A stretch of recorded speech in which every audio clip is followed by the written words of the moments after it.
Welcome, ladies and gentlemen, to Brown Bag Bets, powered by BetSperts. We are your daily dose of quick hit handicapping and sports betting picks. And ladies and gentlemen, one of the reasons I really do the show, frankly, is because while that music's played in the background, I get to watch Andy dance for like 10 seconds every day. It's quite a joy. How are you, Andy? I'm good. It's Tuesday, whatever. Winding down to another holiday. We did discuss scheduling. We're just going to do Monday through Thursday because it might be a little messy on Friday, and who knows who'll be around anyway. Obviously, if I play anything, it'll be on BetSperts, and I'll tweet about things too. I'll be doing what you guys are doing and just chilling, watching bowl games, hanging out with the family some more. After you get past that is the long drudgery of January. Thank God for the NFL playoffs, I suppose. And quite a bit of basketball. But we'll start with the NFL. Andy, I don't think that you have any other picks for us, but why don't you talk a little bit about this weekend, kind of how you approach things a little bit. It is week 17. There's a lot of things you need to do in terms of looking at schedules and looking what everyone's motivation angles are, so you can explain things like Cleveland -7 against Pittsburgh and stuff like that. In general, how are you kind of approaching the week and what are you looking for and what are you trying to stay away from versus attack? Yeah, it was a week where I went into the Sunday openers, like that window when they open, and then we look at the prices, and obviously we do a live stream. It's tricky because I went in with no plan. You go in with zero plan whatsoever, not knowing what they're going to do with some of these adjustments. You just have to wait for them to pop and see. Like I guess I would have been surprised if I played more than I did, but I wouldn't have been surprised if I played none. I played a couple. Some are moving my way. Some's off the board right now, but this is just a week where you kind of got to wait and see. Don't trust your numbers too much, but yeah, there's some low motivation spots, and maybe correct me if I'm wrong. And this might not be true based on some of these games not being all at the same time. There are some that'll, we'll know more after the noon games are done, but it looks like there's only really like 3 games that have 2 teams that are playing for absolutely nothing. Like a lot of teams are playing non-playoff teams, but they're playing for seeding. Obviously the 5 teams fighting for the 4 spots in the AFC, and the same thing kind of going in the NFC with the 3 teams fighting for the 2 spots. So a lot on the line still, but it's going to be a weird week with a ton of people either sitting out or missing. A lot of it's just injury, and find out who's all up for the Steelers. Don't just get crazily involved in that. The Steelers, I don't know what they're going to do. They might play everybody because they don't want to just give Cleveland a shot into the playoffs, or they might rest people because they haven't had a bye since week 4. And then the Chiefs, I mean, you saw what that line is. Obviously, it makes no sense if you're looking at it just as full strength, but now we're talking probably Mahomes, Tyreek, Kelsey, Frank Clark, Honey Badger, Chris Jones, probably all those guys sitting out. So go do a little research before you get too involved in these, because it's going to be a week where we probably see Chase Daniels for the Lions, Wolford, or maybe even Bortles for the Rams. There's a possibility of a Chris Streveler sighting in Arizona. It might be Heineke again for Washington if Alex Smith isn't going. And like I said, if KC is missing all their starters, resting them, it'd be Chad Henne, I think, in KC. And then obviously it's looking like Beathard in San Francisco. So a lot of quarterback screwing around this week. It's going to be a bit of a messiness. So know what you're getting into. Do a little research. It's kind of like bowl games. It should get you ready for these bowl games as we have all these opt-outs and stuff. Yeah, it's a lot of more soft preparation this week, more than ever. Like you said, injuries, motivation spots, things like that. We do have a couple picks we talked about earlier on the show yesterday, but going to add a teaser myself here. There are 2 teams, as I start to look again at their positions here, the Tennessee Titans are playing for, a division title here, basically, to hold on to the 4 seeds so they get to play whoever the 5 is versus having to drop down and kind of messing around things, basically fighting for a home game in the playoffs there. They're -7.5 on the spread. I make it a little closer to 8, so I'm happy to tease that down again across the 7, across the 6 to -1.5. Really like that number there. As you start to look at Houston in this game specifically, there's a lot of doubts about Houston. We we're not sure if Deshaun Watson's going to play. If he does play, he's injured. Laramie Tunsil might be out as well. So two really big players. And one of the reasons I'm jumping in a little earlier this week on the teaser is because if those guys are announced out, this line's going to move pretty fast, I think. And, we'll see Tennessee double digits pretty quickly. So happy to get this leg of the teaser in pretty quickly. As I was looking for pairs here. One of the things, again, that I just talked about, we like to tease through the 7, through the 3 every time we can. I'm actually going to take Tampa Bay here. And although I'm just going across the 6 and the 3, I like Tampa Bay to win this game. I think as you look again at the playoff picture there, they're fighting to maintain, the 4 seed there. I'm sorry, the 5 seed there, and an opportunity to play whoever comes out of the NFC East. I think that's something that's very important. I expect, Tom Brady to come out, play a really nice game against the Falcons, a team, they shouldn't have too much trouble against. So like both of these spots, again, I see two teams that should be very motivated and locked into winning. No major injuries as far as I can tell right now for either squad. And, again, a lot of question marks about Houston. Not really sure what Atlanta's got going on either. But what do you think of that teaser, Andy? Yeah, I don't hate that. I actually played some Tennessee just straight up at 7, kind of on the news that Watson might not go. He's saying he's healthy. He's saying he's going to play. That's another one to watch. If Watson goes out, that's a slam dunk teaser leg, as Tennessee will have something to play for against a backup quarterback and a bad defense. And yeah, Tampa, probably Aaron's, getting after them a little after the start against Atlanta 2 weeks ago, where they went down by 3 scores, I believe, in the first half. So probably look for Tampa to come out a little hotter. And yeah, they should try to win this game, because you do want to get the 5 seed is not locked up, as I kind of thought it was last week, but the Rams still could steal that 5 seed from them if everything goes awry. So I like that. I'll be looking to probably add some stuff later this week. I didn't add anything. Totals are really tough for me right now in the NFL. I might not have a single total on this last weekend, which is kind of odd for me. So I did bet basketball, though. I had one. It felt bad after I bet it. I bet it at +4.5 yesterday. It got beat up. A bunch of other people bet it. The line moved. It got down to 2 at Chris for a bit. And I'm like, well, how am I going to talk about this tomorrow if it keeps moving? But luckily, somebody and a bunch of people strongly disagree with this, and are betting Ryder pretty hard.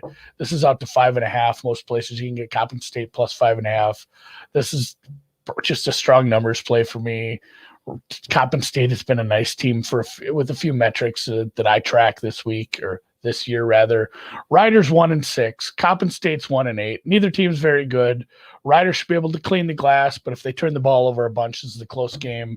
I liked it at the 4.5 because I was getting over a possession. I think it is going to be a very close game. So getting an even better number than Andy. Good for you. And I did kind of sorted out a little when I'm going to be able to get these plays in, because of when extra games open. So I'll probably be looking at lines again right around 5-6 o'clock Eastern today and putting them in. So hopefully I have something to add tomorrow, and we'll talk about it on the show. Yeah, again, you make sure you follow both of us on the BetSperts app. Again, you can find Andy. He's nice and simple at Andy. Myself, Alex Christensen, no space in there. That way you can get all this stuff a little bit early. Andy is trying to do his best to pick a time and put out his picks all at the same time. But again, that's the best part of the app. You get a little ping on your phone. Doesn't matter when he posts it. You get it all the time. Oh, yeah. Not a big slate of college basketball today, but there is quite a bit of NBA. And boy, the NBA chat has been popping off. It was quiet for a couple months. That was nice, but now we're popping off again. You've got a couple plays tonight in the association? Indeed, I do. It is a big day in the NBA. I think we've got 9 or 10 games tonight. A lot of different things to look at. Some games that are kind of a mess that I'll have my eye on. As I start to look. But a couple plays. We'll start with my own Philadelphia 76ers. They will be playing the Toronto Raptors tonight, and I like the under here on the total. Got 218.5 myself a little bit earlier. I still like it at 217.5. Wouldn't play it below 217, though. I think we're pretty close to the floor at this point.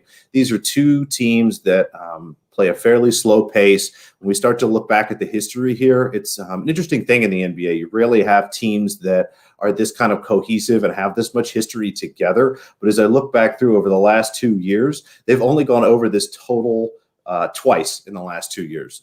I think that you've got a lot of comparable games there. Yes, there's a new coach and maybe a little new attitude in Philadelphia with the shooting, but again, we haven't seen the pace pick up, and the offensive ratings haven't picked up yet either. They've looked okay in some of the games. I think we also are going to have a Joel Embiid heavy game tonight. They rested him the other night.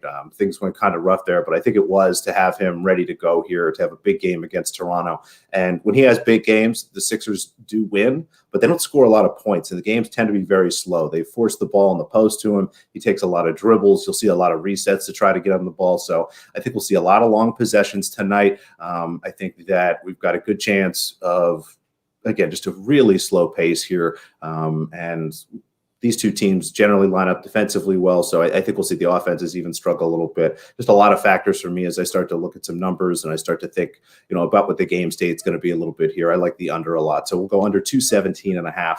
What do you think there? Yeah, and even if you go to overtime, you know what? You've got a 15% chance. 15. Remember that? Yes. I don't know if you're involved in that. Somebody had an under cash in overtime, and they asked what the percentage was, and that sort of stuff. I saw that. It bothers me when I don't know the answer, so I had to go look, and as much NBA as I could pull in, and it's 15% of games that go to overtime still stay under the total, which is, I don't know, it felt high. I thought that was high. Somebody else guessed 20, which I thought that was an amazing guess. But you had a side as well for tomorrow? Indeed, a side for tonight. We don't have to wait till tomorrow. Come on, we got action tonight, baby. The Miami Heat are hosting the Milwaukee Bucks. A replay of not quite the conference finals last year when Miami beat Milwaukee. It was a pretty fantastic series. We all did very well there. I like Miami here a lot. I don't understand why this game is 5.5. I have it closer to 2. If I was making this line, it'd probably be 2.5. So, we're getting some pretty good value here, obviously, at 5.5. I might even talk myself into a little money line play here. I think that Milwaukee definitely got better this offseason. Picking up Drew Holiday was a good addition, but it is a home game for Miami. I know that home court advantage isn't a big thing, but it'll be Miami's second home game in a row. And this is actually the second travel spot for Milwaukee. They played in New York, and now they have to come down and play in Miami for the second game on a row. So a little bit of a tough spot there early for them in the schedule. The matchup is really great. As we saw last year, Bam Adebayo, Jimmy Butler have what it takes defensively to slow down Giannis and to keep that team from scoring. Offensively, the Heat still have all the three-point shooting in the world to stretch the team out, to stretch the floor out, and really be able to attack them offensively. So happy to grab the Heat here at 5.5. This number is dropping a little bit. There are still some 5.5s. I like it down to 4.5. Really like the Heat tonight. I don't have any more plays, so I'm more than happy to just answer this question right now. If you want to just keep talking NBA, it's kind of a light show for me. But are there key numbers? I've heard this discussed before. You can talk about it's not college ball. You'll see these college games where teams are down 10, 11 points, fouling with under a minute to go. The NBA, it feels like they quit sooner. They concede a game realizing, the 1 in 100 chance, and they don't want to do the whole foul game down 2-3 possessions. So, does that play into it?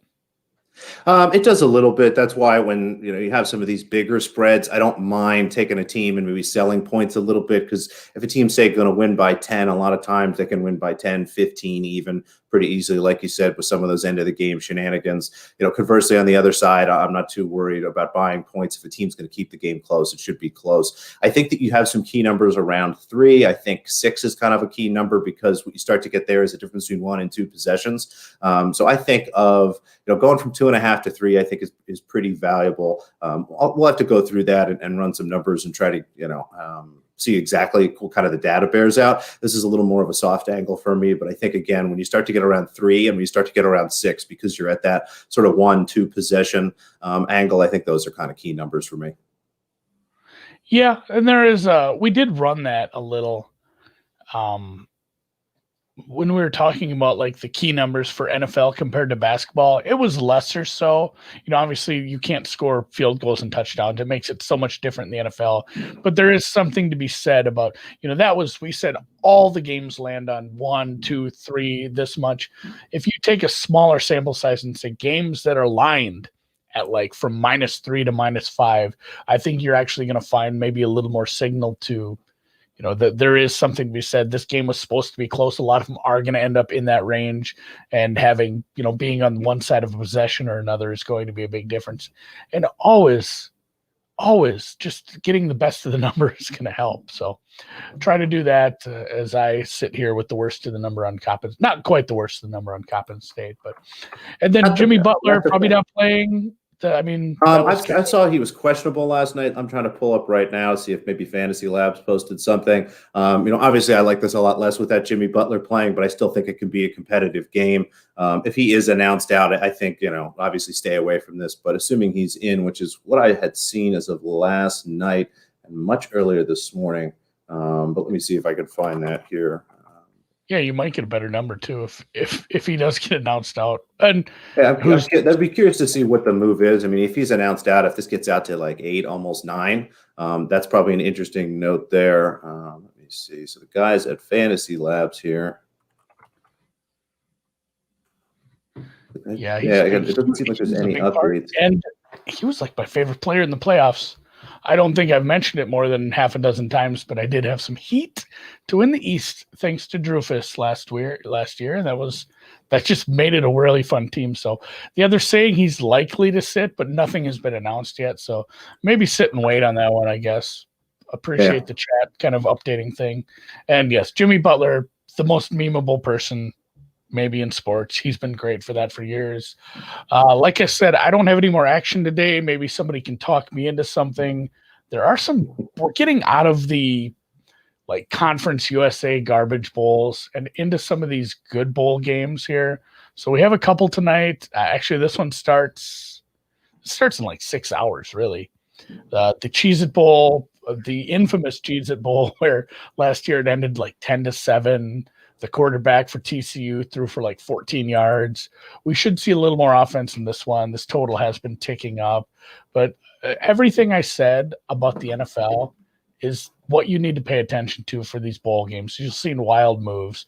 Like Hubbard opted out for Oklahoma State. He was a stud running back from last year. Didn't have as great of a year this year, but there were offensive line injuries, and it was shortened season. He had an ankle injury. I'm not blaming any of these guys this year for opting out of these bowl games, especially if you have a future in the NFL. It's a super weird year. So this one opened Oklahoma State -3. Miami money came in, drove it down to a pick, but Oklahoma State money pouring back in. I don't really have a strong take. Their stud receiver did opt in. I don't want to say opt in. That's not a thing. He's going to play like normal. So I don't know if they were surprised by that, but that helps quite a bit. This should be a good one. I've seen a lot of people that I talked to betting the over in this one. It is at 62 right now. So I'm not jumping in, but if I did have to have a DGen bet, I'd probably get in on that over. And the other one late tonight. This is like 9 p.m. Eastern, I think. Texas, Colorado. Is that truly that late? Maybe my score bug's wrong, but the fun fact, I had a 9 o'clock looks like it starts. Yeah, I had an Ellinger Heisman ticket that got canceled because it was at 5 dimes. So good cancel because he sucks. And yes, they are the more talented team. But again, this is another one too where their left tackle opted out, 2 safeties opted out, their top pass rusher out. They had their centers injured. They're going to start 2 freshmen in the offensive line. Their top receiver is out. So this is getting bet down. Like, I'm not saying, hey, you should hammer Colorado after all that, but it's not great for what's happening at Texas right now. Ellinger maybe wants to, go out on top here. It is the Alamo Bowl. It is something semi-local, so maybe some motivation there. We'll see. Old Big 8 matchup with Colorado. A lot of people playing the 7.5. If I had to play this, I'd probably play the over in both of these. I do think Colorado can be scored on even with the backups, but Colorado still will get in this game. So they have a good running back as well. I haven't watched much of them this year. I'll probably watch these bowl games just because they should be fun games. And they are better games now that we're getting towards this. I'm very excited once we get towards the New Year's Day, New Year's Eve stuff. But this total hasn't really sat. It's just been the hammering. I think Colorado was 13 at one point, down to 7.5 at most places. So, and truthfully, like if I played it, I would play Colorado and the points just because Texas lost so many pieces, and it feels like it could be a it could be a decently close game. So no plays for me, but some mild leans, and yeah, enjoy the bowl games if you don't want to watch basketball tonight, because we are actually having there's Big Five, major conference bowl games now. So I did want to talk about one of the questions that popped up here. What is the fair price for Alabama to win, or should you just parlay the playoff? Not sure how to do the math on that. So I think what the question here really is, if you're looking to bet Alabama to win the championship, Andy, does it make sense to bet them? What I'm seeing right now is they're minus 143 to win the title. It looks like they're minus 1250 in their first game. And so what I did was open a parlay calculator. What I'll try to do is figure out what is the price in the championship game going to have to be to match the current price. So I think, based on what I saw here, Andy, was to get the minus 143, it looks like they'd have to be like minus 175 in that championship game. Do you have any idea if they'll be more or less of a favorite there against Clemson? 175, that's probably like a 4 or 5 point favorite. So, I don't know. Like, I'd have to go look. There's probably some look ahead lines. I think they would probably be a bigger favorite than that. So I'll look at that. That's a good question. And I'll shop around. Like, it's something you're gonna probably find different prices everywhere. So shop around on that one for sure. But the exercise, again, is so you've got 2 games to win the title. You've got your price to win the title, and you've got your price for the first game. Essentially, what you need to figure out is what would the price on the second game have to be if you parlay those 2 together, and that kind of gets you where you need to be. So good question there. Thank you for that. Yeah, I dig it. And there's a lot of places where it's better to just roll it over like that, because I've seen that time and time again in tennis tournaments where you get a bad line. It's hard to predict in tennis tournaments because there's so many different permutations. But in this case, there's really only 2. They're going to play one game and they're going to play 2 different, there's 2 different opponents they might play. Yeah. All right, Andy, I think that's just about it for us. So why don't we wrap things up here? You've got the recap slide up. Let me pull that up quick. So we had Philly Tirana under 217 in the association. Miami plus 5.5. Your 2 team teaser. Tennessee Tampa at minus 1.5. Tampa minus 0.5. And Coppin State I put plus 5, even though it's plus 5.5 right now. Woo woo! Nothing better than a better line. Well, thank you, everybody, for watching. We really appreciate it. If you're watching us on YouTube, click the little thumbs up button there. We hear that helps us out quite a bit. Make sure you follow us on Twitter at Brown Bag Bets. DMs are open with any questions you might have. You can find us both on BetSperts. Make sure you get on the app there. And if you're listening to the podcast, we'd love a rating, a review, and make sure you subscribe on whatever app you're using. And thanks, everybody. We'll see you tomorrow.